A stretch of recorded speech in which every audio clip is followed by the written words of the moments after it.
Hey, what's up, XRP holders? So it's a very shocking news for all XRP holders. You know, this time 0.8 USD dollar is the latest price. So the shock news is that members for last days is Bitcoin. XRP is completely face down, but the terrible condition, my friend, is going to be that at the same time. You know why? Because the holders are doing very big mistake, and absolutely, if you do these mistakes, so my brother, you are completely at the loss now. And the shock news is absolutely I will announce in this video. But I have dedicated this coin, I do a technical analysis, and I will give you, my friend, advice also. So let's see, my brother. Please kindly, before I get started this video, like this video, subscribe this channel, and press the bell icon for more this type of update and prediction videos now. So let's get started this brand video.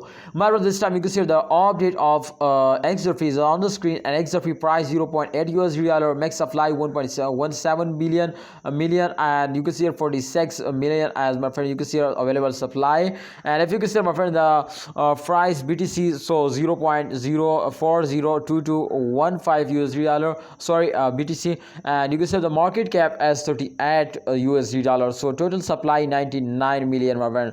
So it's a great news for all of you. To XRP will wake up after a very long time. You can say, my friend, this time in the chart results. So absolutely this chart is going to show you, my brother, to after a bet fails, this coin is take a jump. So it's a great news for all of you. To after this fails, they will wake up and go in the moon now. So congratulations all of you, my friends. The shock news is that to XRP will wake up and go in the moon now. So congratulations all of you. I hope in upcoming time they will give you a good profit now, and the future is going to be bright of XRP. So let's see, my friends, to what they do. But kindly holders, you need to subscribe this channel for more this type alert news and update. Thanks for watching. Allah Hafiz. See you next time.